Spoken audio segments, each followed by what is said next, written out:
তো হরিণ কিন্তু দেখা পেয়ে গেছি। এই হেতাল জঙ্গলের মধ্যে কিন্তু বাঘ থাকার সম্ভাবনাটা প্রবল। চলে এলাম সুদর্ণখালি ওয়াচ টাওয়ারের উপরে। সুন্দরবন। সুন্দরবন হলো পৃথিবীর সবথেকে বড় লবণাক্ত বনাঞ্চল বা ম্যানগ্রোভ অরণ্য। অবস্থানগত ক্ষেত্রে প্রায় 10,000 বর্গ কিলোমিটার জায়গা জুড়ে রয়েছে এই সুন্দরবন, যার 66% বাংলাদেশের মধ্যে এবং 44% ভারতবর্ষের মধ্যে। জীবন বৈচিত্র্যে সমৃদ্ধ সুন্দরবন প্রধানত রয়্যাল বেঙ্গল টাইগারের জন্য বিখ্যাত। তাছাড়া রয়েছে অনেক প্রজাতির পাখি, চিত্রা হরিণ, মায়া হরিণ, বন্য শূকর, বানর, বনবিড়াল, সজারু, কুমির সহ সাপের অসংখ্য প্রজাতি। উদ্ভিদ প্রজাতিও সুন্দরবনে চোখে পড়ার মতো। রয়েছে সুন্দরী, কেওড়া, গোলপাতা, গেওয়া, গড়ান, বাইন, কুন্দুল, পশুর ইত্যাদি গাছ। এই সুন্দরবনের নাম অনুসারেই সুন্দরবনের নামকরণ করা হয়েছে। 1997 সালে ইউনেস্কো সুন্দরবনকে বিশ্ব ঐতিহ্যবাহী স্থান হিসেবে স্বীকৃতি প্রদান করে। গুড মর্নিং, এখন সকাল 7:15। আমি রয়েছি শিয়ালদা স্টেশন। আর আজকে আমি যাচ্ছি 2 রাত 3 দিনের সুন্দরবন ইলিশ উৎসবে। জলে কুমির, ডাঙায় বাঘ, ঘন সবুজ ম্যানগ্রোভ অরণ্য আর এলাহি খাওয়া দাওয়া, এই সমস্ত কিছু নিয়েই কিন্তু হতে চলেছে আজকের জমজমাট সুন্দরবন ইলিশ উৎসব। যারা জানেন না তাদের জন্য একটু বলে দিই, এই সুন্দরবন যে ট্যুর, এটা শুরু হচ্ছে কিন্তু ক্যানিং টু ক্যানিং, মানে এই প্যাকেজে। তো তার জন্যই কিন্তু এখন আমি শিয়ালদা থেকে সকাল 7:42 ক্যানিং লোকাল ধরে চলে যাব ক্যানিং। তারপর ওখান থেকে আমাদের মেইন যে যাত্রা সেটা শুরু হবে। ভিডিওটি স্কিপ না করে সম্পূর্ণ দেখতে থাকুন। এই ট্যুর প্যাকেজ আমার কত কী খরচ হচ্ছে, কী কী খাওয়া দাওয়ার ব্যবস্থা রয়েছে, কোন কোন জায়গায় দেখছি, সমস্ত ইনফরমেশান তুলে ধরবো আপনাদের সামনে। তো চলুন শুরু হোক যাত্রা।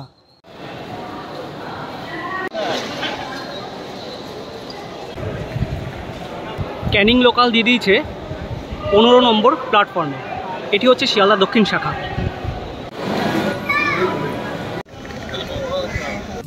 শিয়ালদা থেকে ক্যানিংয়ের দূরত্ব 45 কিলোমিটার, ভাড়া নেয় 15 টাকা, সময় লাগে 1 ঘন্টা 20 মিনিটের মতো। আর শিয়ালদা থেকে ক্যানিং পর্যন্ত মাঝে পড়বে 16টি স্টেশন। সময় এখন সকাল 9টা, পৌঁছে গেলাম ক্যানিং। শিয়ালদা থেকে সময় লাগলো ওই 1 ঘন্টা 15 মিনিটের মতো। এখান থেকে কিন্তু মূলত শুরু হচ্ছে আমাদের সুন্দরবন ট্যুর প্যাকেজ। মানে শিয়ালদা থেকে ক্যানিং পর্যন্ত আপনি আপনার খরচে আসবেন। এখান থেকে আপনারা যে ট্যুর প্যাকেজ শুরু হবে সেটা কিন্তু এখান থেকেই হচ্ছে আর কি। এখান থেকে থাকা, খাওয়া, ঘোরা সমস্তটা কিন্তু ট্যুর প্যাকেজের মধ্যে থাকছে। এবার বলে দিই, আমি এবছরে যে ট্যুর এজেন্টের সাথে যাচ্ছি সেটা কিন্তু মান্না ট্রাভেলসের সাথে। এনাদের একদম অফিসের সামনে আমি দাঁড়িয়ে রয়েছি। এখান থেকে এবার যাব সোনাখালি ঘাট। সোনাখালি ঘাট থেকে কিন্তু আমাদের বোটে করে প্রধান যে ট্যুর সেটা শুরু হচ্ছে। আপনাদের এক্স্যাক্টলি দেখিয়ে দিই, এই মান্না ট্রাভেলস স্টেশন থেকে বেরোলে কোথায় রয়েছে। এই হচ্ছে স্টেশন থেকে বেরোলাম, এই হচ্ছে ক্যানিং স্টেশন। বেরিয়ে আসলেই আপনারা রাইট টার্ন নিয়ে একটু এগিয়ে যাবেন। এই যে এখানে এসে আবার একটু ডান দিকে যে রাস্তাটা ঢুকে গেছে, এই ডান দিকে রাস্তাটা ঢুকে যাবেন। একটুখানি খেটে আসলেই বাঁদিকে কিন্তু পড়বে এনাদের অফিস, এই মান্না ট্রাভেলস। তো মান্না ট্রাভেলসে চলে এসেছি। এখানে কিছুক্ষণ রেস্ট নেওয়ার পরে কিন্তু আমরা মোটামুটি বেরিয়ে পড়ব। মোটামুটি এখান থেকে আমরা কখন যাচ্ছি? নমস্কার, আমি সমুদ্র মান্নাদা বলে পরিচিত। আমি তো সবেমাত্র নামলেন, এবারে আপনারা 10 মিনিট বসুন, আমি সঙ্গে সঙ্গে আপনাদেরকে এখান থেকে আমাদের লঞ্চে নিয়ে যাওয়ার ব্যবস্থা হবে। ক্যানিং থেকে সোনাখালি পর্যন্ত বাই অটো বা টোটো আমাদের নিয়ে যেতে হয়। সেটা প্রধান ভ্রমণ হচ্ছে সোনাখালিতে লঞ্চে ওঠার পর আপনাদের যাত্রা স্টার্ট হয়ে গেল। চলে এসছে আমাদের টোটো। এবার টোটোতে করে কিন্তু যাচ্ছি সোনাখালি ঘাট।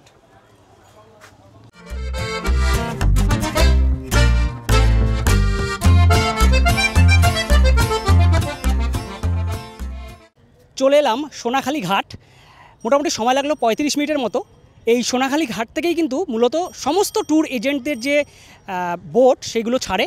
আমাদের বোটও কিন্তু এখান থেকে ছাড়বে। আমাদের বোটের নাম হচ্ছে MV মা। সোনাখালি ঘাটে পরপর কিন্তু এরকম লাইন দিয়ে সমস্ত বোট দাঁড়িয়ে রয়েছে। আর সমস্ত আলাদা আলাদা যে ট্যুর এজেন্ট রয়েছে তাদের আলাদা আলাদা বোট রয়েছে। আমাদের বোট দাঁড়িয়ে রয়েছে MV মা।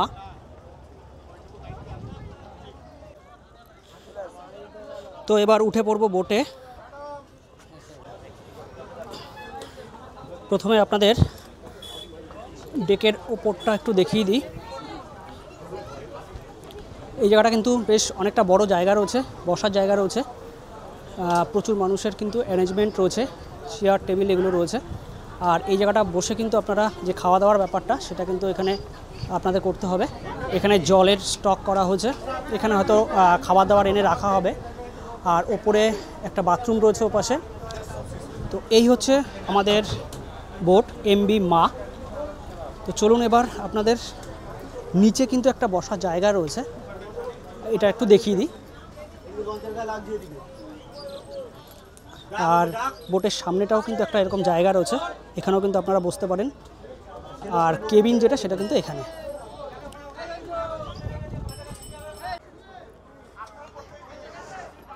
আর নিচে কিন্তু এখানে একটা জায়গা রয়েছে যেখানে আপনারা কিন্তু বিশ্রাম করতে পারেন। দুদিকে এরকম খাট পাতা রয়েছে, আপনারা লাগেজপত্র এখানে রাখতে পারেন বা মাঝে মাঝে এসে এখানে একটু রেস্ট নিতে পারেন। খাট পাতা রয়েছে, আরামসে কিন্তু একটু শুয়ে বসে কাটিয়ে দিতে পারেন। আর যে কিচেন, সেই কিচেনটা কিন্তু আপনাদের একটু দেখিয়ে দিই। এটা কিন্তু কিচেন, এই কিচেনে কিন্তু এখন রান্নাবান্না চলছে। আর এখানে একটা যেহেতু ইঞ্জিন রয়েছে, প্রচণ্ড আওয়াজ হচ্ছে। আর এখানে দেখছি লুচি বেলা হচ্ছে। দাদা কি লুচি হবে? লুচি আলুর দম। লুচি আলুর দম হবে সকালে, তাই তো? লুচি আলুর দম মিষ্টি। আচ্ছা আচ্ছা। আর আপনারা দেখতে পাচ্ছেন এখানে কিন্তু একদম গরম গরম লুচি ভাজা হচ্ছে। আর এটা কিন্তু পুরো এনাদের কিচেন। আর এনারা কিন্তু সত্যি প্রচণ্ড এই যেহেতু ইঞ্জিনটা রয়েছে, এই ইঞ্জিনে একে আওয়াজ প্লাস প্রচণ্ড গরম এই জায়গাটা, এই সমস্ত কিছু কষ্ট করে কিন্তু এনারা এখানে রান্নাবান্না করছেন। নিচের এই জায়গাটায়ও কিন্তু দুপাশে দুটো ওয়াশরুম রয়েছে, আপনাদের একটু দেখিয়ে দিই। আপনাদের অনেকেরই কোয়ারি থাকে যে এই বোটগুলোতে বাথরুম থাকবে কি না। বাথরুম কিন্তু রয়েছে, এখানে কোমোডের ব্যবস্থা রয়েছে, এখানে বালতি মগ কিন্তু দেওয়া রয়েছে ছোট্টর মধ্যে এই বাথরুমটা। প্রথমেই কিন্তু দিয়ে দেওয়া হচ্ছে ঠান্ডা ঠান্ডা ফ্রুটি ওয়েলকাম ড্রিঙ্কস হিসেবে। আর এক্ষুনি কিন্তু আমাদের বোট ছেড়ে দেওয়া হবে, শুরু হবে জলপথে সুন্দরবন যাত্রা। আর এদিকে কিন্তু ব্রেকফাস্ট দেওয়া কিন্তু শুরু হয়ে গেছে, এখানে রেডি হচ্ছে ব্রেকফাস্ট। দাদা ব্রেকফাস্টে কী আছে আজকে? আজকে লুচি আছে, আলুর দম আছে, মিষ্টি আছে। তো জার্নির প্রথম ব্রেকফাস্ট কিন্তু নিয়ে নিলাম। আর ব্রেকফাস্টে রয়েছে লুচি 4 পিস, আলুর দম আর মিষ্টি। আর ব্রেকফাস্টে কিন্তু লুচি যাচাই, মানে 4 পিস করে প্রথমে দিচ্ছে, যদি লাগে আপনারা কিন্তু আরও নিতে পারেন। তো গরম গরম লুচি আলুর দম দিয়ে ব্রেকফাস্ট সেরে নিই। সুন্দরবন উৎসব লুচি আলুর দম মিষ্টি দিয়ে শুরু হলো, এরপর তো পরপর খাওয়া দাওয়া আসবে, শুধু খাই আর খাই। এমবি মায়ের এই দাদা কিন্তু আজকে ড্রাইভার। দাদা তোমার নাম কি? জোরে বলো। তারক দাস। সময় এখন 11:30, আমাদের বোট ছেড়ে দিল। অ্যাকচুয়ালি যেটা হয়েছে 2-3 জনে আসতে কিন্তু বেশ দেরি হয়েছিল, তাদের জন্য বোট কিছুক্ষণ দাঁড়িয়ে ছিল। তো 11:30টায় বোট ছেড়ে দিল। ন্যাচারালি 11টার মধ্যে কিন্তু বোট ছেড়ে দেওয়া হয়। আমাদের জার্নি শুরু হলো। আর যে নদী দিয়ে আমরা প্রথমে চলেছি এটি হচ্ছে হোগল নদী। আর সামনেই দেখতে পাচ্ছেন এটা হচ্ছে বাসন্তী ব্রিজ, ওপরে রয়েছে বাসন্তী হাইওয়ে। দাও চা দাও। ব্রেকফাস্টের পর কিন্তু চলে এসছে গরম গরম লিকার চা।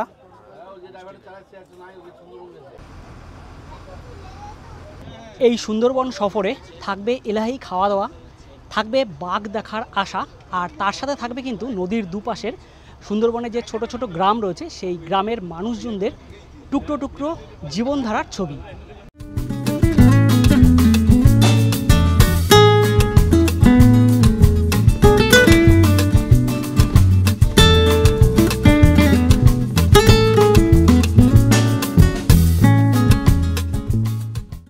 বর্ষাকালে সুন্দরবন ট্রিপে বাঘ দেখার সম্ভাবনা কিন্তু খুব কম। তো বাঘ দেখবো বলেই যে সুন্দরবনে এসছি সেটা নয়। সুন্দরবন হচ্ছে আমাদের কাছে আমাদের অহংকারের একটা জিনিস। বিশ্বের সর্ববৃহৎ কিন্তু ম্যানগ্রোভ অরণ্য এই সুন্দরবন। তো ম্যানগ্রোভ অরণ্যের প্রাকৃতিক সৌন্দর্য উপভোগ করব, নদীপথে এই যে জার্নি, সেই জার্নির এক্সপিরিয়েন্স নেব। আর তাছাড়া রয়েছে তো খাওয়া দাওয়ার এলাই ব্যবস্থা। বোট চলা শুরু করতেই চলে আসলো হাতে একদম গরম গরম আমুদি মাছ ভাজা, টিস্যু পেপারে মোড়া, আর নদীর হাওয়া, সাথে গরম গরম আমুদি মাছ, একদম জমে গেছে। তো কেমন লাগছে? আসাম বেশ। আমাদের এই যাত্রাপথে বোট মাঝে মাঝে কিন্তু পার বরাবর যাচ্ছে, আবার মাঝে মাঝে কিন্তু নদীর একদম মাঝামাঝি যাচ্ছে। তো এটা মূলত যেহেতু এখন হয়তো ভাটা চলছে, সেহেতু অনেক জায়গায় কিন্তু চড়া পড়ে গেছে। সেই নির্দেশ অনুযায়ী সেই ব্যালেন্স করার জন্য কিন্তু নৌকো যিনি চালাচ্ছেন আর কি, বোট যিনি চালাচ্ছেন, তিনি বুঝে বুঝেই কিন্তু কখনো মাঝখান থেকে যাচ্ছে, কখনো কিন্তু আবার পার দিয়ে যাচ্ছে। কেননা ওখানে এত পর্যটক ছিল, চিল্লামিল্লি করছে, ব্যাস বাঘ সবে মুভমেন্ট নিয়েছে, একটু বার হয়েছে, মানে জলে মানে জঙ্গলে যে সাইটিং করার রাস্তা আছে না, এপার থেকে এপারে সমস্ত জায়গা ক্যানেল করা আছে সুতুরনাখালিতে, সবে মুভমেন্ট নিয়েছে আর জোরে চিল্লিয়েছে, ওরা বেশিক্ষণ দেখেনি। ও গেছিল, ছোট গেছিল। আমরা সুন্দরবন ট্রিপে প্রথম যে স্পটে নামছি সেটা হচ্ছে গোসাবা। সোনাখালি থেকে এই গোসাবা পর্যন্ত সময় লাগলো 1.5 ঘন্টা। আর এখানে দুটি জায়গা দেখা রয়েছে, একটা হ্যামিল্টন বাংলো আর একটা বেকন বাংলো। আর বলছি সবাই কিন্তু একসঙ্গে থাকবেন, যেহেতু আমরা একদিকে নেমেছি, অন্যদিকে কিন্তু আমরা লঞ্চে উঠবো। আমাদের বোটের সাথে কিন্তু একজন গাইড দাদা রয়েছেন এবং তিনি টোটালটা গাইড করছেন। আমরা গোসাবাতে নামলাম এবং এখানে ইনি যেটা বলে দিলেন সেটা হচ্ছে, যেহেতু এখানে নেটওয়ার্কের একটু সমস্যা রয়েছে, সবাইকে একসাথে থাকার কথা বললেন যাতে ছড়িয়ে ছিটিয়ে না যাওয়া হয়। ছড়িয়ে ছিটিয়ে গেলে যেটা হয়, যেহেতু নেটওয়ার্কের সমস্যা রয়েছে, ফোনে কিন্তু ফোন পাওয়াটা কিন্তু খুব চাপের ব্যাপার। তার জন্য এখানে আপনারাও যদি আসেন একসাথে সবাই থাকবেন, মানে বোটে যারা যারা এসছেন সবাই একসাথে থাকবেন, তাহলে যাওয়া এবং আসাটা সবারই কিন্তু সুবিধা হবে, নাহলে কিন্তু হারিয়ে যাওয়ার সম্ভাবনা থাকবে। আমরা এখন যাচ্ছি গোসাবা বাজারের মধ্যে দিয়ে। আর এই গোসাবা এই জায়গাটা কিন্তু অনেক বড় একটা জায়গা, সমস্ত দোকানপাট রয়েছে, বড় সড়ো কিন্তু একটা মার্কেট। আর সমস্ত কিন্তু আমাদের বোটের লোকজনরা যাচ্ছে। চলে এলাম হ্যামিল্টন বাংলোর সামনে। কাঠের একটা বাড়ি, বেশ উঁচু করা, আর সামনে একটা মাঠ টাইপের খোলা জায়গা, বড় একটা চৌচলা ঘর, যেটা আমরা কাঠের ঘর দেখে থাকি। বিশেষ করে পাহাড়ি অঞ্চলে কিন্তু এই কাঠের উঁচু ঘরগুলো দেখা যায়। আর এখানে সম্ভবত তালা দেওয়া রয়েছে, ভেতরে যাওয়ার জায়গা নেই। ঘরটা কিন্তু একদম এখন বন্ধ অবস্থায় রয়েছে। এই হ্যামিল্টন বাংলো সম্পর্কে আপনাদের একটু বলে দিই। এই হ্যামিল্টন বাংলো তৈরি করেন স্যার ড্যানিয়েল হ্যামিল্টন। এই স্যার ড্যানিয়েল হ্যামিল্টন ছিলেন কিন্তু স্কটিশ একজন ব্যবসায়ী। তিনি এখানে মানে সুন্দরবনে প্রায় 7000 একর জমি কিনেছিলেন এবং সুন্দরবনের উন্নতির জন্য তিনি অনেক কাজ করেছিলেন। সেই অর্থে সুন্দরবন উন্নতিতে স্যার ড্যানিয়েল হ্যামিল্টনের নাম কিন্তু ওতপ্রোতভাবে জড়িত। আর এই যে বাংলো, এই বাংলোতেই কিন্তু তিনি থাকতেন। আর হ্যামিল্টন সাহেবের নাম অনুসারেই কিন্তু এই বাংলোর নামকরণ করা হয় হ্যামিল্টন বাংলো। চলে এলাম বেকন বাংলোর সামনে। এখানে 10 টাকা করে টিকিট লাগছে। আর এই 10 টাকা করে যে টিকিট, এই টিকিটটা কিন্তু প্যাকেজের মধ্যে ইনক্লুড নয়, এটা কিন্তু মানে যারা আসছেন তাদেরকে কেটে নিতে হচ্ছেন।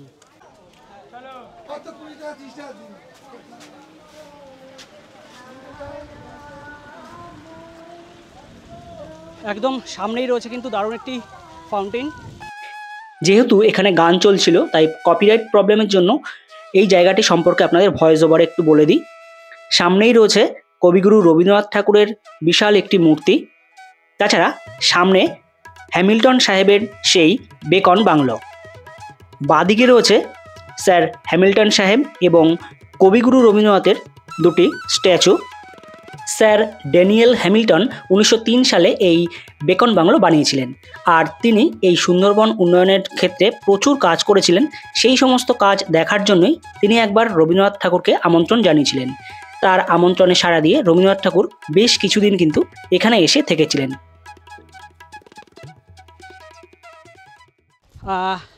কিছুদিন আগে পর্যন্ত 5 টাকা করে টিকিট লাগতো আমি শুনেছি, এখন কিন্তু সেটা 10 টাকা হয়ে গেছে।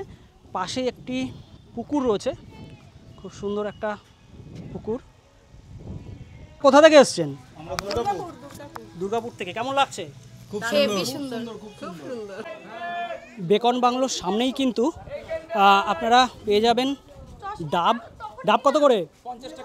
50 টাকা করে কিন্তু ডাব আপনারা পেয়ে যাবেন। আর এই শেষের পথে সত্যি এখানে প্রায় নেই বললেই চলে। আর এই গরমে কিন্তু ডাবের জলটা খুবই দরকারি একটা জিনিস। তো বেকন বাংলো দেখা হয়ে গেল, এবার ফিরে যাচ্ছি কিন্তু আমাদের বোটে।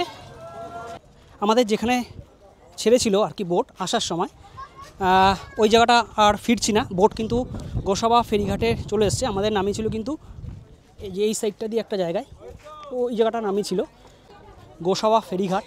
গোসাবা ফেরিঘাট থেকে আমরা আবার আমাদের বোটে উঠছি, আবার যাত্রা শুরু করছি।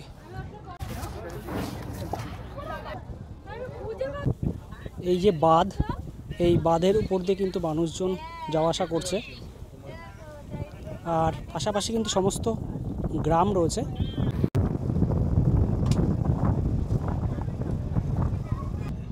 এটা হচ্ছে বাসন্তী ব্লকের সোনাগা গ্রাম। এরকম অসংখ্য গ্রাম কিন্তু রয়েছে এই নদীপথে।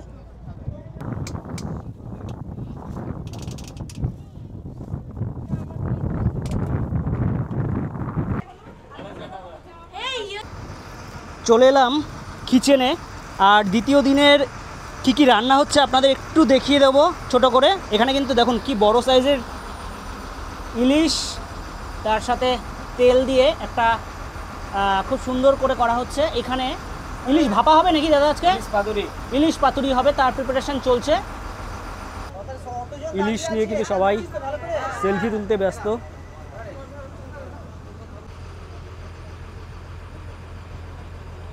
সময় এখন দুপুর 2:20, লাঞ্চ করে নেব।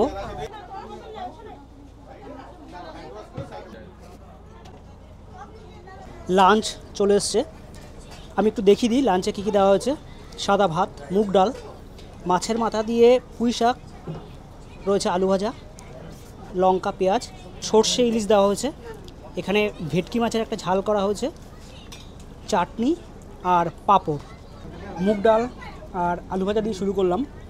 সব ভিডিওতেই বলি মুগ ডাল আর আলু ভাজা এটা আমার খুব প্রিয় একটা জিনিস। ডালটা বেশ ভালো করেছে কিন্তু। এবার মাছের মাথা দিয়ে যে পুঁই শাক করা হয়েছে, এখানে কুমড়ো দেওয়া হয়েছে, সাথে আলু রয়েছে। যাই বলুন না কেন, ইলিশ আর চিংড়ি এই দুটো মাছ এমন একটা জিনিস, যে কোনো রান্নাতে দিলে তার টেস্ট কিন্তু আলাদা রকম হয়ে যায় আর কি। পুঁই শাক ন্যাচারালি আমি খাই না খুব একটা, কিন্তু এটা কিন্তু বেশ ভালো করেছে। মাছের মাথা দেওয়া একটা ইলিশের একটা ফ্লেভার আসছে, বেশ ভালো লাগছে। সর্ষে ইলিশ যেটা করা হয়েছে, ইলিশের পিসটা দেখুন বেশ বড়ই বলা চলে।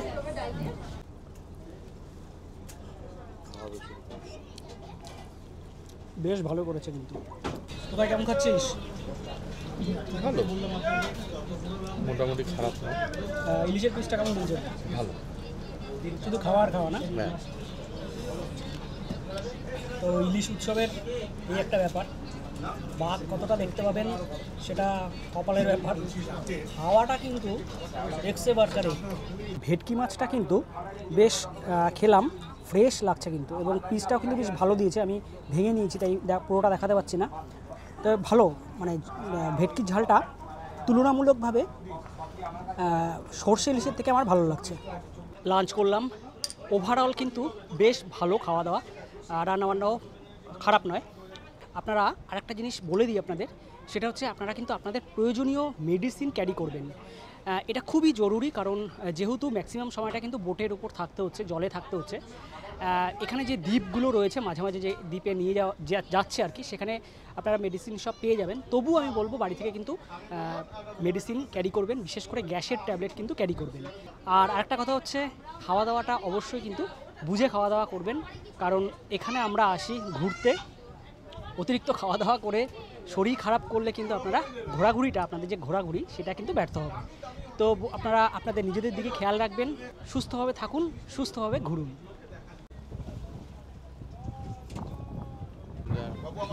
দেখুন যেটা বলছিলাম, জাস্ট লাঞ্চ করলাম, তারপরে কিন্তু চলে এসছে পেয়ারা। আমরা এতক্ষণ কিন্তু দুর্গাদোয়ানি নদী দিয়ে আসছিলাম, আর এবার পড়বো করতাল নদীতে। আর আরেকটা জিনিস দেখাই, এই নদীটা এটা কিন্তু বিদ্যা নদী। বাংলাদেশ থেকে এই যে কিছু দেখুন বড় বড় ট্রলারগুলো আসছে, এগুলো কিন্তু বাংলাদেশ থেকে আসছে এবং মূলত এই জায়গাটা কিন্তু ভারত এবং বাংলাদেশের ট্রান্সপোর্টেশনের একটা মিলন স্থল বলতে পারেন। বিদ্যা নদী দিয়ে এসে এই ট্রলারগুলো কিন্তু নাম হচ্ছে বিদ্যা নদী, করতাল নদীতে যাচ্ছে। আমরা দুর্গাতলী থেকে বিদ্যা বললাম, ওপারটা টাইগার রিজার্ভের জঙ্গল, এদিকটা লোকালিটি, এদিকটাও লোকালিটি। আচ্ছা, আর হচ্ছে এই জায়গাটার নাম হচ্ছে বিজয়নগর, বালি বিজয়নগর। এবারে গোসবা আইল্যান্ড, এখানে আমরা হ্যামিল্টন বাংলো এবং রবীন্দ্রনাথ বাংলো দেখলাম। ওই আইল্যান্ডের শেষ প্রান্তে এটা। ওপারে টাইগার হিসেবে জঙ্গল, cargo ship, India to Bangladesh cargo ship. মানে আমরা কি বিদ্যা নদী দিয়ে যাচ্ছি এখন? আমরা বিদ্যা নদী দিয়ে যাচ্ছি। তো আমরা কিন্তু এখন বিদ্যা নদী দিয়ে যাব পাখিরালয়ের দিকে। এই দুটো কার্গো শিপ বাংলাদেশ এবং ভারতের মধ্যে বিভিন্ন বাণিজ্য পরিবহনের জন্য কিন্তু এই শিপগুলো ব্যবহার করা হয়। এখান থেকে শুরু হচ্ছে প্রপার সুন্দরবনের টাইগার রিজার্ভ এরিয়া। এটা কিন্তু ফরেস্ট ডিপার্টমেন্টের আন্ডারে রয়েছে। আর দেখুন জাল দিয়ে ঘেরা রয়েছে, কারণ জঙ্গলের মধ্যে যেহেতু বাঘ সহ বিভিন্ন বন্যজন্তু রয়েছে, তারা জলে নেমে সাঁতার কেটে যাতে ওপারের লোকালয়ে না পৌঁছে যায়, কারণ এই পাশটা কিন্তু গোসাবার মধ্যে পড়ছে লোকালয় এরিয়া। তাই এই জায়গাটা কিন্তু প্রপার জাল দিয়ে ঘেরা রয়েছে।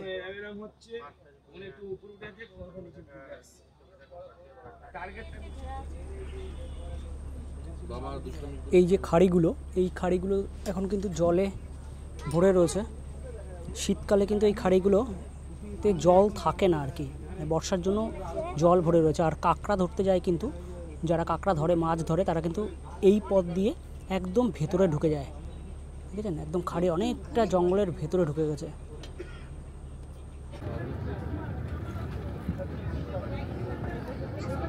সময় এখন বিকেল 5টা, চলে এসছে আবার চা।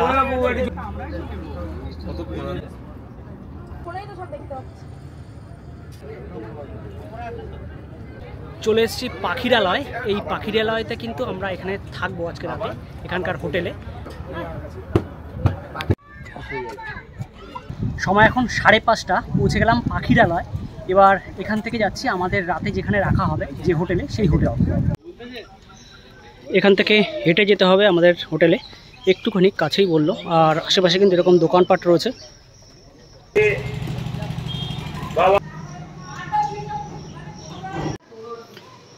আমাদের যে রুমটা দিয়েছে একটু দেখিয়ে দিই ছোটো করে। দুটো বেড রয়েছে, এখানে একটা, ওপাশে একটা, ধবধবে পরিষ্কার বিছানা। এখানে ছোটো একটি টেবিল রয়েছে, হ্যাঙ্গার রয়েছে, এখানে একটা উইন্ডো, আর এ পাশে আর একটা উইন্ডো রয়েছে। এখানে একটা মিরর রয়েছে, এ পাশে আর একটা হ্যাঙ্গার রয়েছে। ওয়াশরুমটা দেখাচ্ছি, ওয়াশরুম রয়েছে এক পাশে, আর খাটের সাথে কিন্তু প্লাগ পয়েন্ট রয়েছে। ওয়াশরুমটা দেখিয়ে দিই, কোমোড রয়েছে, বালতি রয়েছে, এখানে বেসিন রয়েছে, মিরর আছে, হ্যাঙ্গার রয়েছে, আর ওপরে এক্সস্ট আছে। আজ এবং আগামীকাল এই দুদিনের রাতে থাকার যে আস্তানা, সেটা কিন্তু আমাদের এই রুম।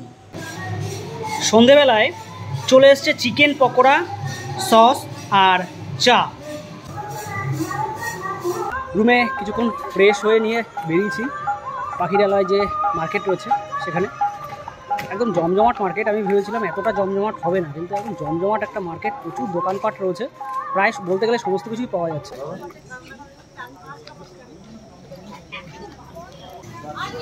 সব ঝলমলে দোকান, সমস্ত কিছু কিন্তু এখানে হ্যান্ডমেড জিনিসপত্র রয়েছে। সময় এখন 8:30। ট্যুরিস্টদের মনোরঞ্জনের জন্য কিন্তু টুসু এবং ঝুমুর গানের আয়োজন করা হয়েছে।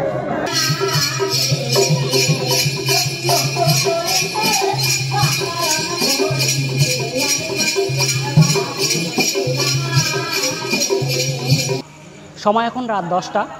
ডিনার করে নেব। ডিনারে দেওয়া হয়েছে ডাল, আলু পটলের তরকারি, রয়েছে ভাত, আর সাথে কিন্তু মাটন।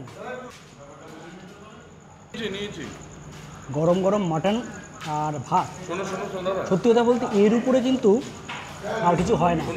পার্সোনালি আমার মাটনের সাথে ভাতটাই ফেভারিট। রান্নাটা কিন্তু বেশ ভালোই করেছে। জম্পেশ একটা ডিনার করে রুমে ফিরলাম। আগামীকাল কিন্তু আমাদের 7টার মধ্যে উঠতে হবে বলে দেওয়া হয়েছে এখান থেকে। মূলত কালকে কিন্তু আমরা সুন্দরবনের যে আসল প্রাকৃতিক সৌন্দর্যের মজা সেটা পাবো, কারণ কালকে কিন্তু আমাদের বোট একদম রিজার্ভ যে টাইগার এরিয়াগুলো রয়েছে সেই এরিয়ার একদম ধার ঘেঁষে ঘেঁষে যাবে, এবং কালকের যে জার্নিটা সেটা কিন্তু দারুণ একটা অ্যাডভেঞ্চারাস হতে চলেছে। তো আপাতত গুড নাইট, দেখা হচ্ছে কালকে সকালে। গুড মর্নিং, এখন সকাল 7:30। আজ সুন্দরবন ভ্রমণের আমাদের দ্বিতীয় দিন। গাইডের কথা অনুযায়ী আজকে কিন্তু আমরা যাচ্ছি টাইগার রিজার্ভ ফরেস্টের খুব কাছাকাছি দিয়ে। তো চলুন যাওয়া যাক, আর কোন কোন জায়গায় যাচ্ছি সবটা কিন্তু আপনাদের সামনে তুলে ধরবো। আপনাদের জানিয়ে দিই, এবছর আমি সুন্দরবন ভ্রমণ যে ট্যুর এজেন্টের মাধ্যমে করছি তাদের নাম হলো মান্না ট্রাভেলস। এই মান্না ট্রাভেলসের ফোন নম্বর আমি স্ক্রিনে এবং ডিসক্রিপশন বক্সে দিয়ে দেবো, চাইলে কিন্তু আপনারা কন্ট্যাক্ট করে আসতে পারেন। বাংলা সিনেমা আবার প্রলয়ের শুটিং কিন্তু এই পাখিরালয়তে হয়েছিল, আর এই পাখিরালয় যে ঘাট, এই ঘাট চত্বরে কিন্তু বেশ কিছুদিন শুটিং চলেছিল। আমাদের বোট ছেড়ে দিল, শুরু হলো দ্বিতীয় দিনের জার্নি। দ্বিতীয় দিন বোটে উঠতেই কিন্তু ব্রেকফাস্ট চলে এসছে হাতে, গরম গরম কচুরি আর ছোলার ডাল, সাথে মিষ্টি। জঙ্গলে টাইগার থাকুক না থাকুক, আমাদের গাইড দাদা কিন্তু আজকে আমাদের জন্য খাওয়ার জন্য টাইগার চিংড়ি নিয়ে চলে এসছে। পাখিরালয় থেকে আমরা এবার গুমতি নদী ধরে যাচ্ছি ফরেস্টের দিকে, এবং যে ফরেস্টের দিকে যাচ্ছি এখানে কিন্তু মূলত বিভিন্ন ওয়াইল্ড যে অ্যানিমেলগুলো রয়েছে সেগুলো দেখার সম্ভাবনা প্রবল। আপনাদের আবারও মনে করে দিই, সুন্দরবন ভ্রমণে আপনারা কিন্তু আই কার্ড অবশ্যই প্রত্যেকে আনবেন, বাচ্চা থেকে বড় সবাই আই কার্ডটা ক্যারি করবেন।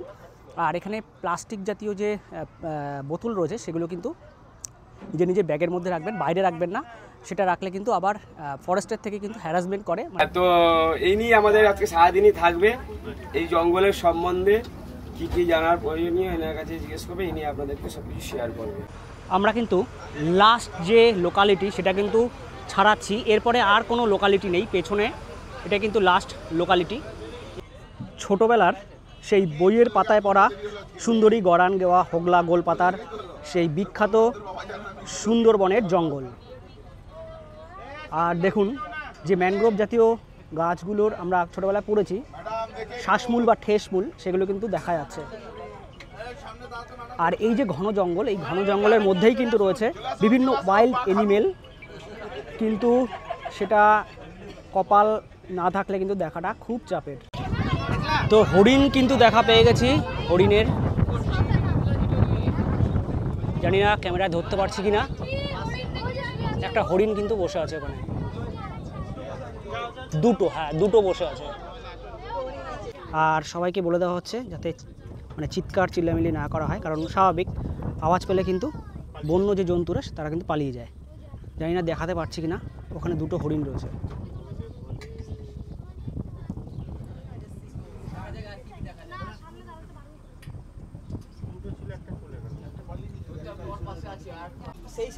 চলে এলো চিংড়ির পকোড়া। হ্যাঁ,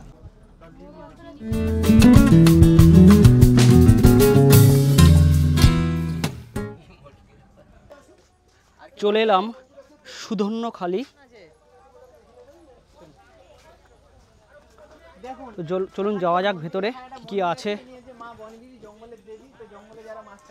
ইনি হচ্ছে মা বনবিবি, এনার পাশে যিনি দাঁড়িয়ে আছেন ইনি হচ্ছে মা বনবিবির ভাই শাহ জঙ্গলি। আর এই বাঘকে বলা হয় দক্ষিণ রায়, আর এই যে বাচ্চা ছেলেটা আছে একে বলা হয় দুঃখে। তো সুন্দরবনে যারা মাছ কাঁকড়া ধরতে যায় সবাই এনাকে পুজো দিয়ে যান যাতে সুস্থভাবে ভালোভাবে বাড়িতে ফিরতে পারে। এখানে বিভিন্ন ম্যানগ্রোভ জাতীয় কিন্তু গাছ রয়েছে এবং গাছের গায়ে নাম লেখা রয়েছে, যেমন এটা হচ্ছে কৃপা, ওটা মঠ গড়ান, এটাও কৃপা গাছ। এই গাছগুলোর নাম লেখা রয়েছে, ফলে বুঝতে কিন্তু সবার সুবিধা হয়। এই সুধন্যখালি জায়গাটা কিন্তু অনেকটা বড় জায়গা, এবং এখানে একটা ওয়াচ টাওয়ার রয়েছে, যে ওয়াচ টাওয়ারের উপর থেকে ওয়াইল্ড অ্যানিমেল দেখার সম্ভাবনা থাকে। তবে জানি না কতটা কি দেখতে পারবো। তো চলুন যাওয়া যাক। আর সামনে দেখছি বেশ পার্ক টাইপের করা।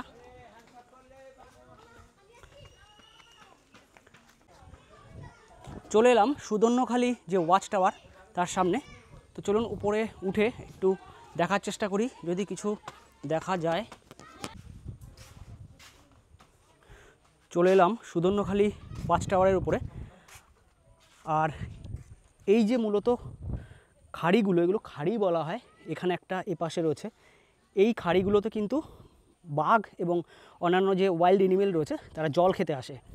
তবে কপাল খারাপ, কিচ্ছু দেখা পাওয়া যাচ্ছে না, পুরোটাই ফাঁকা।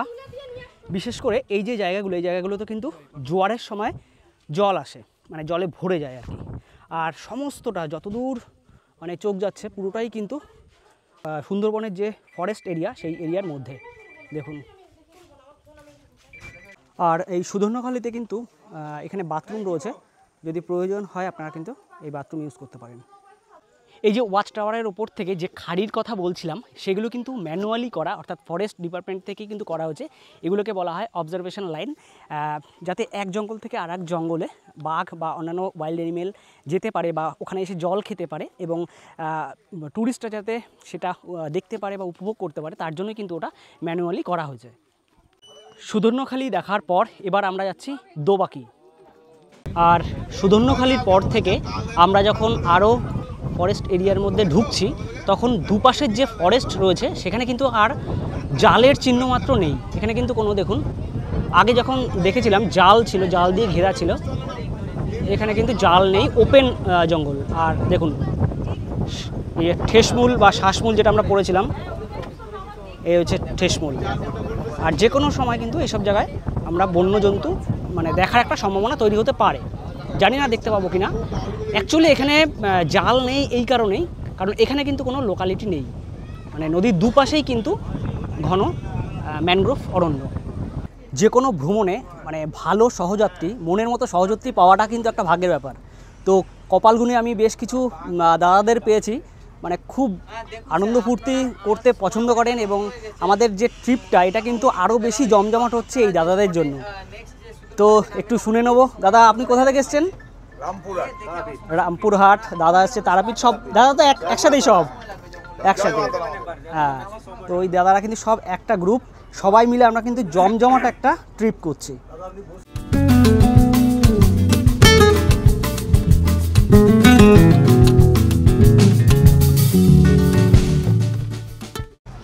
আপনাদের আর একটা গাছ দেখাই। এই যে খেজুর গাছের মতো যে গাছগুলো যেখানে রয়েছে, এই গাছগুলো কিন্তু হেতাল গাছ।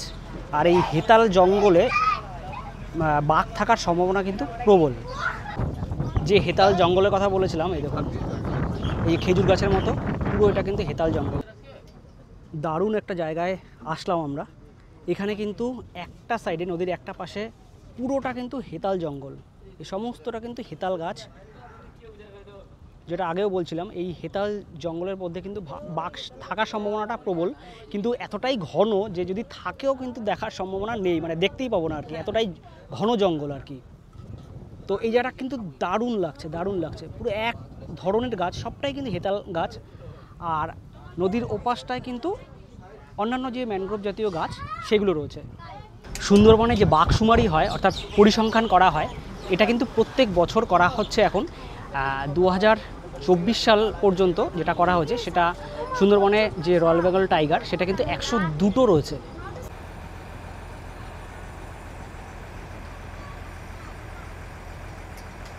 সময় এখন দুপুর 1:30, করে নেব দ্বিতীয় দিনের লাঞ্চ। দেখিয়ে দিই লাঞ্চে কী কী দেওয়া হয়েছে। লাঞ্চে দেওয়া হয়েছে আজকে সাদা ভাত, কচু শাক, ইলিশ মাছের মাথা দিয়ে, এখানে চাটনি রয়েছে, পাঁপড় রয়েছে, রয়েছে ইলিশ পাতুরি, মুগ ডাল, আলু ভাজা আর 2 পিস চিংড়ির মালাইকারি। প্রথমে কচু শাক দিয়ে খেয়ে দেখি কেমন করেছে কচু শাকটা।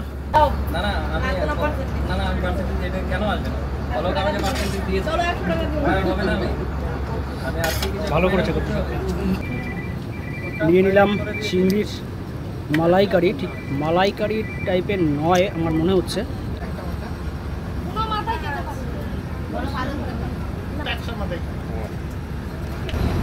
নিয়ে নিলাম ইলিশ পাতুরি। ইলিশ পাতুরির মধ্যে কিন্তু এরকম কাঁচা লঙ্কা দেওয়া হয়েছে, আর গ্রেভিটি যেটা পাতুরির সাথে সেটা কিন্তু একদম মাখা মাখা। শেষ পাতে পাঁপড় দিয়ে চাটনি।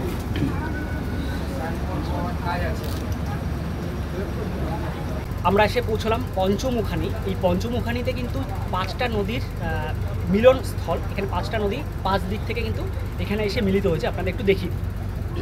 আমরা এতক্ষণ যে রিভার থেকে আসলাম এটা হচ্ছে গুপ্তি রিভার। এই পাশে হচ্ছে বড়গাজীখালি, এ পাশে হচ্ছে হেরোখালি, মাতলা এই পাশটা, আর একটা হচ্ছে বিদ্যা রিভার হচ্ছে এই পাশটা। তো পঞ্চ নদীর মোহনা কিন্তু এই জায়গাটা। আর এখানের মানে জলের যে স্রোত সেটা কিন্তু বেশ অনেকটাই বেশি, কারণ যেহেতু 5 দিক থেকে 5টা রিভার এসে এখানে মিলিত হয়েছে, ফলে এখানকার স্রোতটা কিন্তু বেশ অনেকটাই। এবার আমরা ডান দিকে যাব। এখানে বলতে গেলে একটা 3টে নদীর মিলনস্থল দেখা যাচ্ছে। চড়াগাজী হচ্ছে ডান দিকে যে নদীটা চলে গেছে, এটা হচ্ছে চড়াগাজী। ডান দিকে টার্ন নিচ্ছি, চড়াগাজী দিয়ে যাব কিন্তু দোবাকি।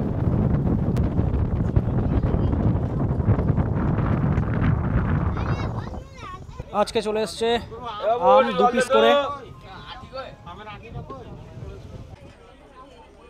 সময় এখন দুপুর 2:20। পৌঁছে গেলাম দোবাকি ক্যাম্প। আর এখানে রয়েছে কিন্তু ক্যানোপি ওয়াক, অর্থাৎ যে একটা ব্রিজ টাইপের রয়েছে, সেই ব্রিজের ওপর দিয়ে, অর্থাৎ এই জায়গাটা মানে আপনাদের বোঝার সুবিধার্থে বলি, এখানে মানুষ থাকবে খাঁচায় আর বাইরে থাকবে পশু পাখি।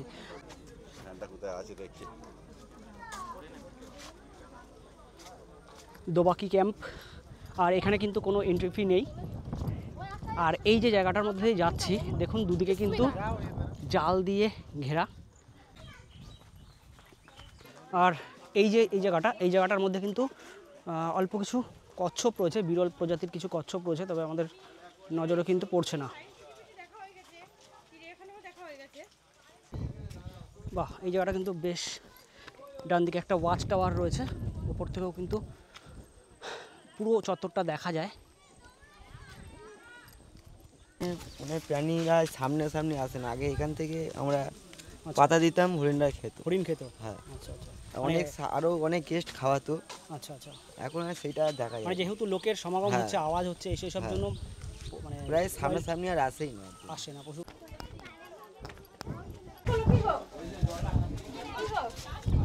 বাহ, এই জায়গাটা দিয়ে দেখুন কি দারুণ লাগছে। যতদূর চোখ যায় ঘন জঙ্গল, আর এই জঙ্গলের মধ্যে কিন্তু সমস্ত রকমের যে ওয়াইল্ড অ্যানিমেল সেগুলো রয়েছে। চোখে পড়ার সম্ভাবনা থাকে, কিন্তু জানি না চোখে পড়বে কিনা, এখনও পর্যন্ত কিচ্ছু পড়েনি। আর এই যে রাস্তাটা, এই রাস্তা দিয়ে কিন্তু প্রায় 1/2 কিলোমিটারের মতো জঙ্গলের মধ্যে আরও যাওয়া যায়। তবে সেফ জায়গা, দুদিকে কাটা তার রয়েছে। আর এই জঙ্গলগুলো কিন্তু একদম এই সাইডে। আমাদের সাথেই কিছু মানুষ এসছেন যাদের বক্তব্য যে ধুর কিছুই পাচ্ছি না, কোনো বাঘ দেখতে পাচ্ছি না, কি করতে আসলাম। খুব অল্প সংখ্যক মানুষ। তো আমার পার্সোনাল ওপিনিয়ন, বাঘ যদি দেখি তাহলে চিড়িয়াখানায় যাব। জীবজন্তু দেখতে গেলে চিড়িয়াখানায় যাব। সুন্দরবনে না ওইভাবে বাঘ দেখাটা খুব চাপের এই কারণেই বললাম, কারণ প্রায় 3500 বর্গ কিলোমিটার জুড়ে রয়েছে কিন্তু আমাদের ভারতবর্ষের এই সুন্দরবন এরিয়া। তো এত বড় একটা জায়গায় মাত্র মানে 102টো বাঘ রয়েছে। 2024 সালের যে আদমশুমারি, সেই আদমশুমারি অনুযায়ী 102টো টোটাল রয়্যাল বেঙ্গল টাইগার রয়েছে। এত বড় জায়গায় এই 102টো মানে টাইগারের মধ্যে একটা টাইগার যে দেখা পাওয়া, এটা কিন্তু সত্যি প্রচণ্ড ভাগ্যের ব্যাপার। দোবাকি ক্যাম্পে যখন ঢুকি, বেশ কিছুটা যাওয়ার পর কিন্তু বেশ টিপটিপ করে বৃষ্টি শুরু হলো। তাড়াতাড়ি করে চলে আসলাম বোটে। আর এখন কিন্তু বেশ ঝমঝম করে বৃষ্টি শুরু হয়ে গেছে। আমরা কিন্তু বে অফ বেঙ্গলের একদম কাছে চলে এসেছি। এই যে বাঁদিকে, এই যে হ্যাঁ, এই সোজা কিন্তু হ্যাঁ একদম সোজা বঙ্গোপসাগরের একদম কাছে আমরা। আর আমরা যাব হচ্ছে এই দিকটা দিয়ে বেরিয়ে যাব আমরা। তো এই জায়গাটা মানে চওড়াটা দেখুন, বিশেষ করে এই জায়গাটা তো একদম কিছু দেখা যাচ্ছে না, কুল কিনারা দেখা যাচ্ছে না, যেহেতু একটু এগিয়ে গেলেই বঙ্গোপসাগর শুরু হয়ে যাচ্ছে। দারুণ লাগছে এই জায়গাটা দেখুন। বিকেলে চলে এসছে স্ন্যাক্স চাউমিন।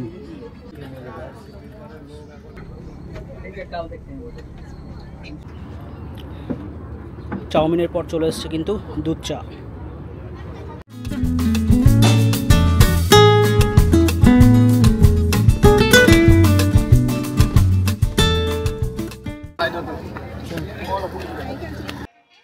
সময় এখন সন্ধে 6:30। ফিরে আসলাম পাখিরালয়ে, অর্থাৎ গতকাল যেখানে থেকেছিলাম আজকে রাতেও সেখানেই থাকছি।